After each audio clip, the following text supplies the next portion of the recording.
Good morning, students. Welcome to EVS class. Students, today we will learn lesson number 16. The name of the lesson is World Around Us. It means हमारे चारों ओर का संसार. हमारे चारों ओर जो संसार है आज हम उसके बारे में पढ़ेंगे. So let's start. The planet Earth is our home. जो पृथ्वी है, जो ग्रह है पृथ्वी, वो हमारा घर है. The earth is made up of land and water. और जो पृथ्वी है वो किससे बनी है? भूमि और पानी से. The land covered about 30% surface of the earth. और बच्चों, जो हमारी पृथ्वी है उसका 30% भाग ही सिर्फ भूमि है. The remaining 70% is covered with water. और जो 70% भाग है वो पानी से ढका हुआ है. Covered means ढका हुआ. The earth has an envelope of air around it. और हमारे चारों ओर हवा का एक आवरण होता है. It is called the atmosphere. इसको हम एटमोस्फेयर कहते हैं, यानी वायुमंडल. All living things need land, water and air to live. और जितने भी लिविंग थिंग्स हैं, लिविंग थिंग्स मीन्स सजीव वस्तुएं जो सांस लेती हैं, चलती हैं, घूमती हैं, इधर उधर जाती हैं और खाती हैं, वे लिविंग थिंग्स होती हैं.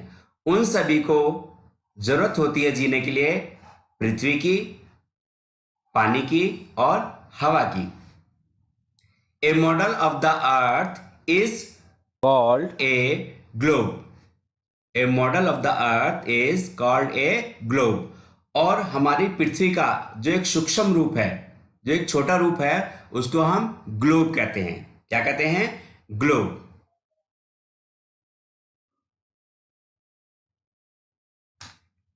लैंडफॉर्म्स. लैंडफॉर्म मीन्स भू आकृतियां. हमारी जो पृथ्वी है वो हर जगह समतल नहीं है इस संसार में. ओके, तो हम उसी के बारे में जानेंगे. The surface of the earth is not same everywhere. हमारी जो पृथ्वी है उसकी जो सतह है, सरफेस, वो सभी जगह पर एक जैसी नहीं है. Everywhere. Okay, there are different type of landforms on the earth. और जो पृथ्वी का रूप है वो अलग अलग जगह अलग अलग तरह का है. दे आर, और वे कैसे हैं? Plains, hills, mountains, valleys and deserts. Plains मैदान, हिल्स पहाड़ी, माउंटेन्स पहाड़, वैलीज घाटियां एंड डेजर्ट्स यानी रेगिस्तान. A part of land is covered with forest. और हमारी पृथ्वी का कुछ भाग बच्चों सिर्फ जंगल से ढका हुआ है. Plains. Now we learn about the plains यानी मैदान. Low and flat land is called a plain. Low and flat land is called a plain. यानी निचला हिस्सा और जो समतल होता है उसको हम मैदान कहते हैं. Most of the houses, factories and roads are built on the plains. और इस प्लेन के ऊपर, जो प्लेन्स एरिया होता है पृथ्वी का, उस पर बच्चों घर बने हुए हैं, फैक्ट्रियां बनी हुई हैं, रोड बने हुए हैं. Okay, many people live in the plains. The farmers grow many types of crops on the plains such as wheat, rice, etc. और जो समतल एरिया है वहाँ लोग रहते हैं और उन लोगों में किसान भी होते हैं और किसान बच्चों फसल उगाते हैं. Okay, hills and mountains. अब जो सेकंड पार्ट आता है हमारे अर्थ का, हिल्स एंड माउंटेन्स यानी पहाड़ियां और पहाड़. Highlands are called hills. जो हाईलैंड्स होते हैं यानी ऊंची ऊंची जगह होती हैं, उनको हम हिल्स कहते हैं यानी पहाड़ियां। दे आर यूजुअली रॉकी, और वे अधिकतर रॉकी यानी चट्टान टाइप होती हैं, छोटी छोटी। Very high area with steep slopes are called mountains, और जो एरिया बहुत ऊंचे होते हैं और ढलान नुमा होते हैं उनको हम माउंटेन्स कहते हैं, यानी जो सीधे खड़े हो एकदम। The upper part of the high mountains are usually covered with snow throughout the year, और बच्चों माउंटेन्स का जो ऊपरी हिस्सा आता है वो अधिकतर खासकर बर्फ से ढका रहता है पूरे साल। When the snow on the mountains melts, और जब पहाड़ों की बर्फ पिघलती है, रिवर्स आर फॉर्म्ड, तो क्या बनता है, रिवर बनती है। In hills and mountains the weather is cool even in summer, और जो हिल्स होती हैं, जो माउंटेन्स होते हैं, वहां पर गर्मियों में भी ठंड रहती है। So the people go to the hill stations in the summer vacations, इसलिए लोग वहां पर गर्मी की छुट्टियां बिताने जाते हैं। Next part is plateau. Plateau means पठार। प्लेट्यू मीन्स पठार। ए plateau is a flat area of the land that is raised much higher than the surrounding area। अब स्टूडेंट जो प्लेट्यू होते हैं, हमारा जो समतल एरिया होता है उससे थोड़े ऊंचे होते हैं।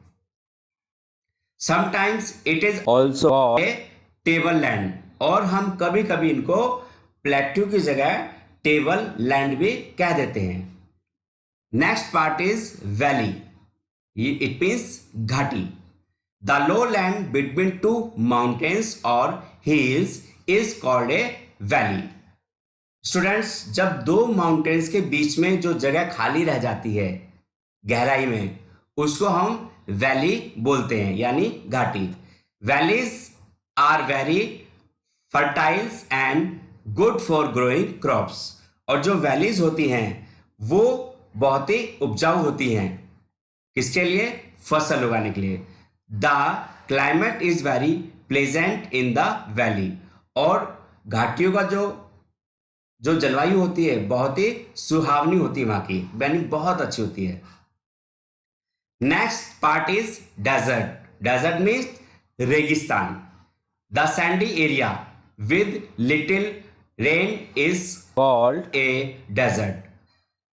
रेगिस्तान में, सैंडी मतलब रेतीला एरिया, जहां पर बारिश बहुत कम होती है, उस स्थान को हम डेजर्ट कहते हैं। There is hardly any vegetations in a desert, और वहां पर बड़ी ही मुश्किल से, हार्डली मीन्स मुश्किल से, और वेजिटेशन मीन्स वनस्पति, वहां वनस्पति बहुत ही मुश्किल से हो पाती है।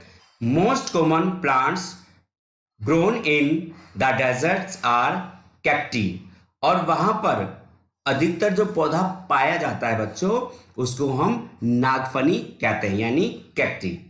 The camel is the most useful animal of the desert, और रेगिस्तान का जो बहुत ही यूजफुल एनिमल है उसको वो ऊंट है, और it is also called the ship of the desert, और इस ऊंट को हम रेगिस्तान का जहाज भी कहते हैं, शिप ऑफ द डेजर्ट यानी रेगिस्तान का जहाज।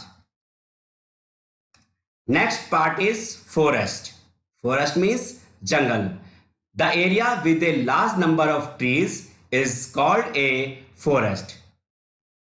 जहां जो भूमि का वह भाग जहां पर पेड़ ही पेड़ उगे हों, उसको हम जंगल कहते हैं।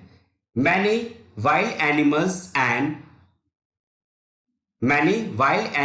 are found in the forest, और उस जंगल में बहुत से फॉरेस्ट हमें मिलते हैं। Many wild animals are found in a forest, और उस जंगल में बहुत से जानवर हमें मिलते हैं। Man has cut many forest to race building and construct roads.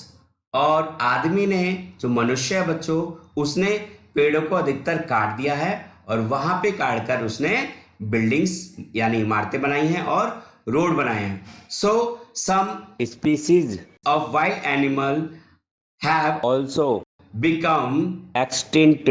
और बहुत से जानवर, जो प्रजातियां हैं, वहां से लुप्त हो गए यानी गायब हो गए हैं। Water bodies. अब हमारे अर्थ पर जो वाटर बॉडीज हैं वो क्या है? About 70% of earth is covered with water. Student, जैसा आपको बताया था, हमारी पृथ्वी का 70% भाग पानी से ढका हुआ है। Such as streams, rivers, lakes, seas and oceans. और वो क्या है? झरने, नदियां, झील, समुद्र और महासागर are all water bodies. In summer when it is very hot, गर्मियों में जब बहुत ज़्यादा गर्मी पड़ती है, snow on the mountains melts into water. और पहाड़ों पर जो बर्फ होती है वो पिघलकर पानी में बदल जाती है। This water runs down to form a stream. और यही पानी एक झरने के रूप में नीचे आता है। Many streams join A form a river. और बहुत से झरने मिलके आपस में एक नदी को बनाते हैं। ओके स्टूडेंट्स, तो ये था आपका lesson number 16 world around us.